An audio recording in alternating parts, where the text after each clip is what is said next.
Hey everyone, this is me Nandita Anand and today I am going to teach you John Brown, which is written by Bob Dylan. Bob Dylan was born on May 24, 1941.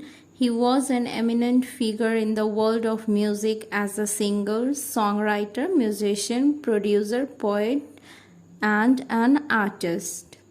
Let's start poem. So John Brown जो है वो foreign country जा रहे हैं war के लिए, तो इनकी मम्मा जो है वो बहुत ही खुश है और जॉन ब्राउन भी बहुत ही खुश है। इन दोनों को लगता है कि वॉर जो है ये इसमें बहुत ही ग्लोरी है, बहुत ही अच्छा चीज़ है, तो ये दोनों बहुत ही खुश होते हैं। इनकी माँ जो है वो बहुत ही प्राउड फील करती है और जॉन ब्राउन जो है वो भी ड्रेस पहन के, यूनिफॉर्म पहन के बहुत ही खुश रहते कि अब हम जा रहे हैं वॉर पे।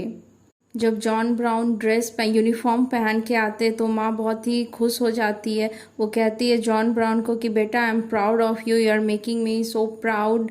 तुम जाओ और वहाँ पे जो भी तुम्हारे बॉस कहेंगे, मतलब कैप्टन जो भी कहेंगे, तुम उनका बात सुनना। तुम उनका बात सुनेगा तो क्या होगा कि तुमको बहुत सारा मेडल्स मिलेगा। तो ये सारा चीज़ जो है जॉन ब्राउन को उनकी माँ बोलती है। अभी ये यहाँ तक का जो है एक परसेप्शन है इन दोनों माँ बेटा का कि ये जो वॉर है ये बहुत ही ग्लोरियस वर्क है। अब जो है जॉन ब्राउन यूनिफॉर्म पहन के ट्रेन पे चढ़ चुके हैं, तो उनकी माँ जो है जोर जोर से चिल्ला चिल्ला के सारे नेबर्स को सुना के बोल रही है कि मेरा बेटा जो है वो अच्छा काम के लिए जा रहा है, वो वॉर के लिए जा रहा है, वो सोल्जर है। जब उधर से आएगा तो बहुत सारा मेडल्स लेके आएगा, वो जिसको हम अपने दीवार पे सजाएंगे। बहुत ही प्राउड फील करती है। और जब जॉन ब्राउन वहाँ वॉर पे चला जाता है तो वहाँ से वो अपनी माँ को लेटर लिख के भेजा करता है। तो वो लेटर भी जो है बहुत ही जोर जोर से पढ़ के सबको सुनाती है, अपने नेबर्स को सुनाते रहती है। तो अब जो है लेटर आना बंद हो चुका है। अब ये 10 महीना हो गया है और लेटर नहीं आया है। तो अचानक से एक दिन लेटर आता है और उसमें लिखा रहता है कि go down and meet the train, your son is on the way. मतलब तुम जाओ और देखो ट्रेन पे स्टेशन पे जाओ और तुम्हारा बेटा जो है वहाँ पे होगा। वो वॉर से लौट रहा है घर, मतलब वो युद्ध के मैदान से अब घर को लौट रहा है। तो वो बहुत ही खुश हो जाती है, एकदम बहुत ही इंथुजियाज्म आ जाता है उसमें। सो फाइनली वो स्टेशन पे पहुँचती है और देखते रहती कहाँ है उसका बेटा।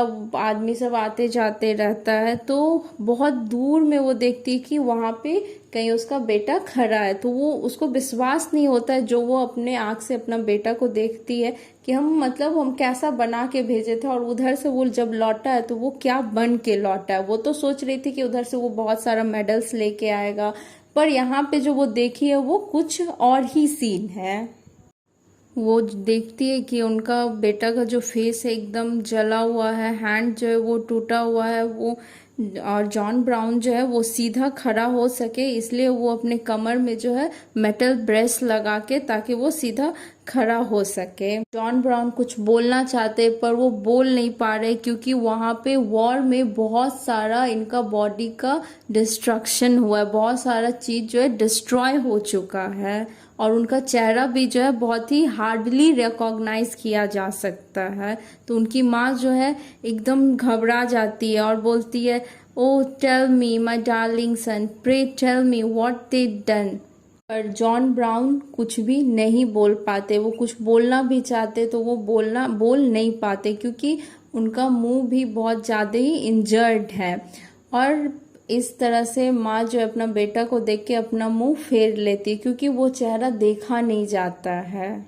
जॉन ब्राउन अपनी माँ को बोलता है कि माँ तुमको याद है जब हम यूनिफॉर्म पहन के गन लेके जब वॉर के लिए जा रहे थे तो तुम कितना खुश थी। तुमको लगा था कि हम कुछ अच्छा करने जा रहे हैं, पर वहाँ पे हम बैटल ग्राउंड में थे। तुम यहाँ पे घर में बहुत ही तुमको गर्व फील हो रहा था, प्राउड फील हो रहा था, पर माँ तुम मेरे जगह पे खड़ा होके देखती तब तुमको पता चलता कि वहाँ एक्चुअली में क्या होता है।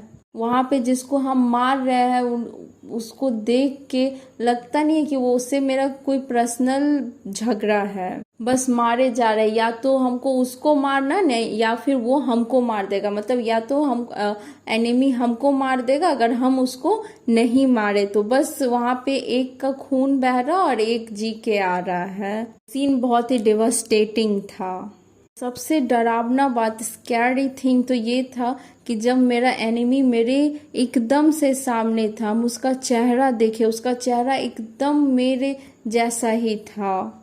फिर मेरे दिमाग में एक थॉट प्रोसेस हुआ कि जिस तरह से हम किसी का बेटा है, वो भी तो किसी का बेटा होगा, किसी का हस्बैंड होगा, किसी का फादर होगा, और इसी तरह हम लोग एक दूसरे को बस मारे जा रहे हैं। ये सारा चीज जो था ना माँ, वो बहुत ही डिवास्टेटिंग था। वहां पे जाके पता चला कि वॉर जैसा हम लोग सोचते हैं कि बहुत ही अच्छा होता है, लेकिन उस बैटल ग्राउंड में खड़ा होके लड़ने के बाद पता चलता है कि एक्चुअली व्हाट इज वॉर। हम तो बस एक पपेट थे जहाँ पे हम सबको हम लोग से खिलाया जा रहा था, हम लोग से गेम खिलवाया जा रहा था। We were just a puppet अम्मा देयर। कैनन बॉल से मेरा आँख चला गया, मेरा बम के कारण मेरा कमर टूट गया, जहाँ पे अभी हम मेटल ब्रेसेस लगा रहे हैं ताकि हम खड़े हो सकें। और उनकी माँ जो है शॉकिंगली ये सारा चीज सोच रही है। ये दोनों का परसेप्शन जो है वॉर को लेके अब बदल चुका। पहले परसेप्शन था कि वॉर जो है बहुत ही अच्छा चीज होता है, पर अब इन लोगों को लग रहा है कि नहीं, war is not at all a good thing. John brown जो है, वो जो मेडल उनको मिला था वो अपनी माँ के हाथ में दे देते और कहते हैं तुम चाह रही थी ना, तुम अपने नेबर्स को बता रही थी कि मेरा बेटा वॉर में गया है, तो उनको ये दिखाना कि ये मेडल मिला है। क्योंकि सबके दिमाग में जो एक मिथ है कि वॉर जो है वो बहुत ही ग्लोरी वर्क है, वो बहुत ही अच्छा है, but in reality it's devastating. So the main theme of the poem has been the destruction and ill effect of war on human life, and especially on the lives of the innocent soldier. The poem also busts the myth of heroism, patriotism attached with warfare.